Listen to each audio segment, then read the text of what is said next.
Oi, gente, tudo bem com vocês? Então, vamos dar aqui continuidade ao estudo no continente americano. Então, a gente vai tratar agora dos aspectos físicos do continente americano.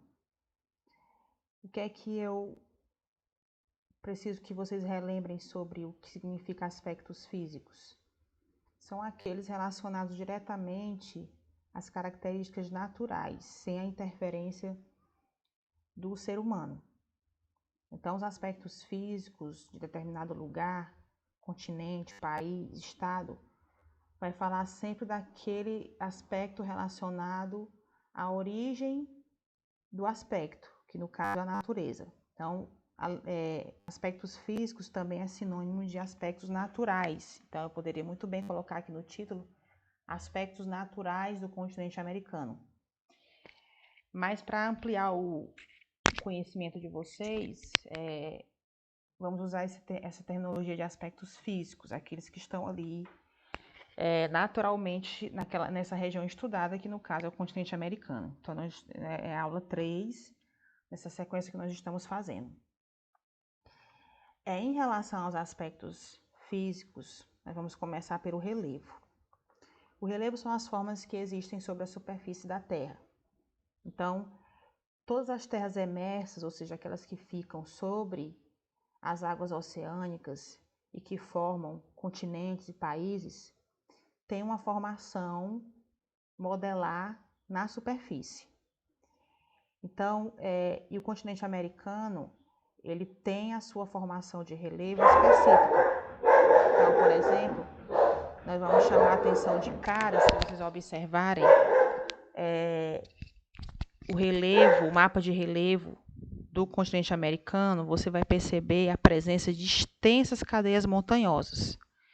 Cadeias montanhosas, vocês relembrando as séries anteriores, na parte de geografia, quando a gente estudava relevo, características de relevo, planalto, planície, depressão, montanhas, serras e elevações montanhosas. As cadeias montanhosas são aquelas que são jovens, têm uma idade jovem e são altíssimas. Então, existe uma regra no estudo do relevo que diz que quanto mais alto é aquela formação de relevo, seja ela planalto, montanha, ela vai ser mais jovem, ou seja, ela já está sobre a Terra em menos tempo do que aquelas formações menores, que têm elevação menor. Por isso, elas continuam muito altas. Então, por exemplo, em relação a fazer uma comparação aqui em forma de exemplo, em relação aqui a Serra de Maranguape, por exemplo, a montanha do Everest, que fica na Cordilheira dos Andes, aqui na América, em relação à Serra de Maranguape, o Everest, ele é muito alto e ele é bastante jovem. Desculpa, o Everest não é dos Andes, o Everest é do Himalaia, que é uma cordilheira das maiores do mundo que fica na Ásia. Então, em relação ao relevo, a gente tem esse tratamento de quanto mais alto a formação é, mais jovem. Ela apareceu mais recentemente. Então, é diferente da nossa relação que nós temos com a nossa estatura, que quando a gente vai ficando mais velho, a gente vai ficando mais alto, né? Outras pessoas mais alto do que outras. O relevo é o contrário. Quanto mais jovem, mais alto. Quanto mais velho, mais baixo. Então, na América, nós temos essa formação preponderante quando você vê. Você tem todo o lado esquerdo do mapa, que quando você vê, formado por cadeias montanhosas. Aí eu coloquei alguns exemplos para vocês. As montanhas rochosas, que ficam na América do Norte. As cordilheiras dos Talamancas, da América Central Continental. E a mais famosa de todas na América, que é a Cordilheira dos Andes, que fica na América do Sul. Então, essas cordilheiras, essas formações, que são bem evidentes quando você vai estudar o relevo americano, elas são cadeias montanhosas jovens e de grandes altitudes, certo? E como é que essas formações surgiram? Elas resultaram do encontro de duas placas tectônicas. Então, quando as placas tectônicas, que são placas que ficam abaixo da superfície, que sustentam a crosta terrestre, elas vão ter movimentos que vão provocar o surgimento de cadeias montanhosas, vão provocar terremotos e erupções vulcânicas, certo? Então, essas cadeias montanhosas que eu acabei de citar para vocês, elas se formaram do choque, do encontro de duas placas tectônicas que sustentam o continente americano, que é a do Pacífico, e a placa da Sul-Americana. E isso aconteceu não de um dia para o outro. As coisas em relação à natureza, aos aspectos físicos, não são coisas imediatas. As coisas acontecem, mas o resultado delas você vai só conseguir ver durante alguns milhares de anos. Então, a gente não consegue, na nossa limitude de vida, nosso pouco tempo de vida sobre a Terra, o ser humano, não consegue ver a formação de uma montanha. No máximo que você consegue perceber é um desgaste da montanha que já existia. Então, você vai ver, as pessoas que têm mais idade podem muito bem dizer que aquela montanha não está mais do jeito, não está mais tão elevada, não está mais tão do jeito que era antes, porque a percepção do desgaste da montanha a gente consegue perceber de maneira bem tímida. Mas o surgimento dessas formas de relevo, eles acontecem durante milhares e milhares de anos, como no caso que eu coloquei, que o choque entre essas duas placas do Pacífico e Sul-Americana surgiu essas cadeias montanhosas, mas foi um processo longo de 70 milhões de anos aproximadamente. E esse mesmo processo que fez surgir essas cadeias montanhosas é o mesmo processo que dá origem a terremotos e erupções vulcânicas, certo? Então, o que é que prepondera na parte oeste do continente americano em relação ao relevo? São essas formações altas, essas cadeias montanhosas, que têm origem na formação do encontro de duas placas tectônicas. Já na parte central e leste do continente, predominam os planaltos e as planícies, que são elevações baixas e são mais velhas em relação às cadeias montanhosas que existem no lado oeste, certo? Aí eu coloquei algumas representações de relevo. Nós temos aí o continente americano, no seu lado esquerdo, um mapa do continente americano representando essas altitudes em relação ao relevo. Então, quanto mais avermelhado for a formação, a cor da parte do mapa, mais alto é a forma de relevo. Então, você percebe aí durante todo o percorrer aqui da setinha que eu estou mostrando para vocês, que essas formações aqui são as montanhas rochosas. Nessa parte aqui central nós temos a Cordilheira do Tamalacas e aqui a formação mais extensa da América, que é a Cordilheira dos Andes, que perpassa aqui toda a costa oeste da América do Sul, praticamente. Então, são as formações mais elevadas. Já as cores um tom mais claro de amarelo são os planaltos, que são bem mais baixos que as formas montanhosas. E essa parte aqui de verde representa as planícies, que são as partes mais baixas. Coloquei essa parte aqui, uma figura, para vocês relembrarem o que é que significa essas formações de relevo. Então, você vai ter aqui a montanha, que é alto e tem um topo mais pontudo. Diferente, por exemplo, de um planalto, que é elevado relativamente, mas o topo é plano. Você tem serras, que são conjunto de montanhas, que você vê aqui, que lembra um serrote, uma serra com várias pontas, porque é formada pelo conjunto de montanhas como essa. Você tem a cordilheira, que são formações mais elevadas de todas, mais jovens. As planícies, que geralmente mais baixas que Planalto e as montanhas, né, onde ficam basicamente a construção das cidades. Depressões, que são mais baixas que as planícies, e os vales, que ficam entre essas formações mais elevadas. Então, isso aqui só é a título mesmo de você relembrar o que certamente vocês devem ter estudado nas séries anteriores da matéria de geografia. E aqui um corte da formação de relevo do continente americano. Você tem aqui o nível do mar, e aí você acompanha com as planícies, você tem as formações de planalto, que são essas mais elevadas que as planícies, mas que tem um topo plano. Algumas delas têm uns morrozinhos que vão fazendo tipo formações ondulares. E na parte mais oeste do continente você vai ter as montanhas e o conjunto dessas montanhas que são altíssimas e tem o ponto mais pontiagudo, o topo mais pontiagudo, o conjunto dessas montanhas forma as cordilheiras, que ocupa praticamente toda a parte oeste do continente americano.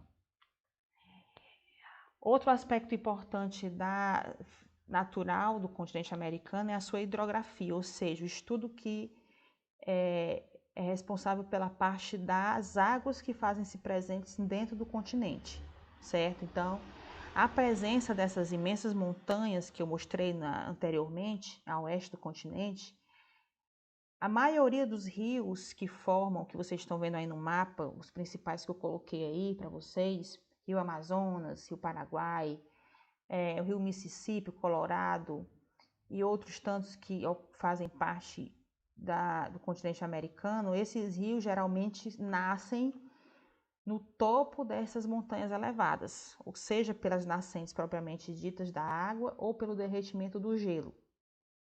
Por exemplo, o Amazonas, que é um dos maiores rios do continente aí que vocês podem ver, que ele nasce da Cordilheira dos Andes, muito abastecido pelo derretimento das geleiras que ficam no topo dessas altas montanhas.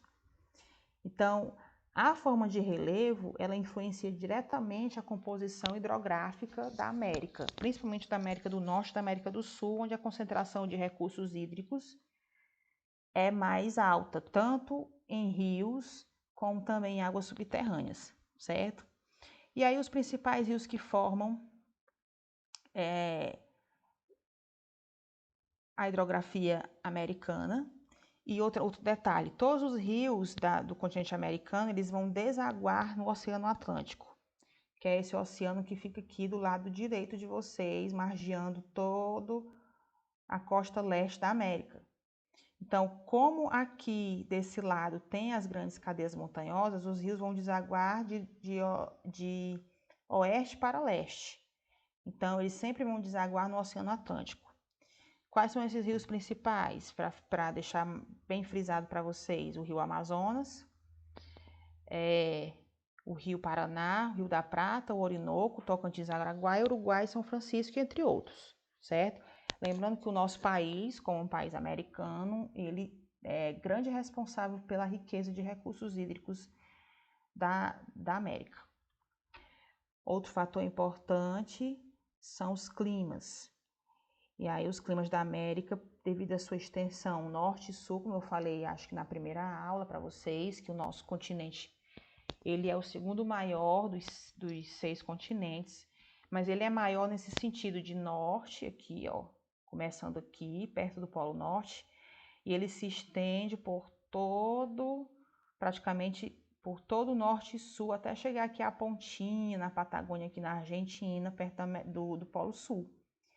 Então, como ele é grande nesse sentido, ele é rico em diversidade. Então, ele vai apresentar vários tipos de clima e cada clima tem características diferentes. Lembrando que a região que fica mais perto dos polos são regiões frias e as regiões que ficam mais próximas da linha do Equador são regiões mais quentes. Então, você vê aqui nessa parte aqui, que contempla grande parte do Brasil, que está aqui bem perto da linha do Equador, que é a linha imaginária que corta a Terra ao meio, são climas tropicais, ou seja, predominantemente quentes.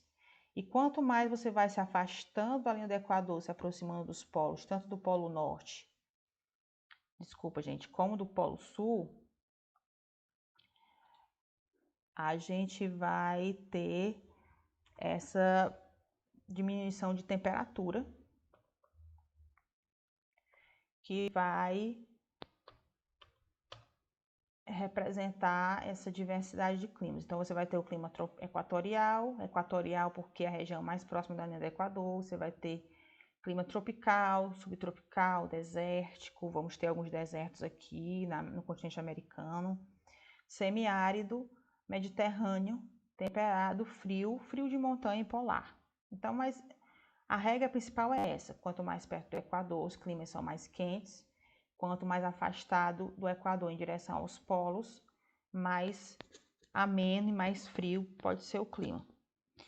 E resultante dessa variação climática, há também uma variedade de tipos de vegetação e de solos do continente. Então, uma coisa que eu até falo para as séries anteriores é que as características físicas, elas são interdependentes.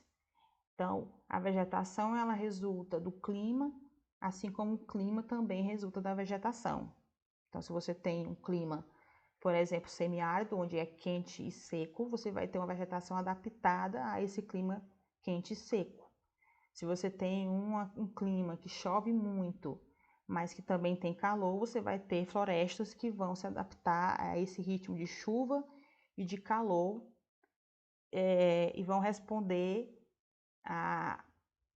ao tipo de vegetação conveniente a isso.